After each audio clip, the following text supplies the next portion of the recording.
Contracting, third generation residential roofing company. Here is a cedar shake roof. We get calls 10 or 15 times a year from people who have cedar shake roofs in various stages of its life. Cedar shake roofs look really nice, in my opinion. They're pretty when they're new. And other than the fact that they're beautiful when they're new, that's the only benefit to a cedar shake roof. The roof you're looking at here is 15 years old. This roof was shot about 3 years ago, which means this roof lasted for about 12 years. On average, between the labor and the material, the average cedar shake roof costs about 4 times the price of roof shingles. Roof shingles will last pretty much with no problems whatsoever on average for about 40 years, where the cedar shake roof usually will last 12 to 15 years on average. So it's costing about 4 times as much money, and it lasts about 1/3 the time. Now, there are some cedar shake roofs over in Japan which are 700 years old, literally. But what's done is every single year, twice a year, the monks or the people in charge of these 700-year-old roofs, they coat them twice a year with a waterproof sealant, and then the roofs can last much longer.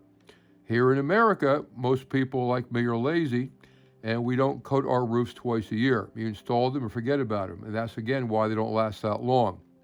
Now, depending upon the angle of the roof, the pitch of the roof, where the wood came from, what kind of trees it was exactly, how much sun you're getting.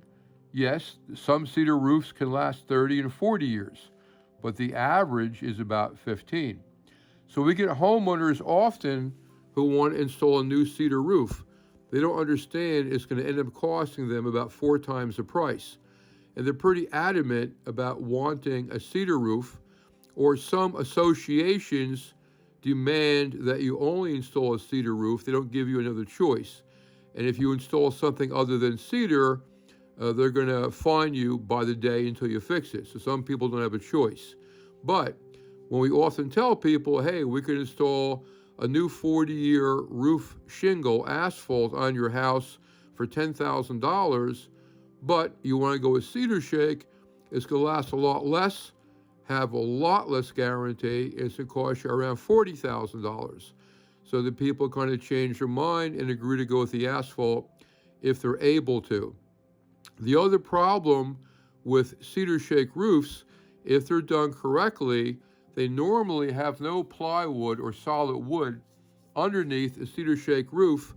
They have purlins, which is usually 1x3s or 2x2s or 1x4, something along that line, spaced on top of the rafters, but they're spaced apart.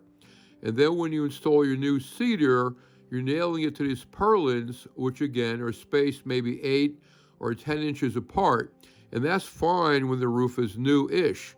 But in this situation here with the photographs you're looking at, we had a very dangerous and hard time trying to walk on these rotted, sopping wet, moss-infested, slippery cedar shake roofs that do not have solid wood underneath it. In a couple areas, we almost went right through. With an asphalt roof, you're going to have some kind of solid wood, whether it be tongue and groove or plywood. So if you have some roof issues, you're not going to fall through the roof. Also, a situation like this, when you have a cedar shake roof, if it needs to be repaired, time-consuming and expensive as compared to regular roof shingles. Let's say you have a 12-inch square hole on roof shingles. On average, you can fix it in about an hour or two. Cedar shake might take you 5 or 7 hours to fix it. So everything is more expensive on a cedar shake roof. They can catch on fire, etc. Much better off going with an asphalt roof, unless you have too much money, don't know what to do with your money, no charities you give money to, you don't have a son waiting for you to die, collect your money, and you just want to get rid of that money, then yes, let's go with a cedar shake roof. Have a good day.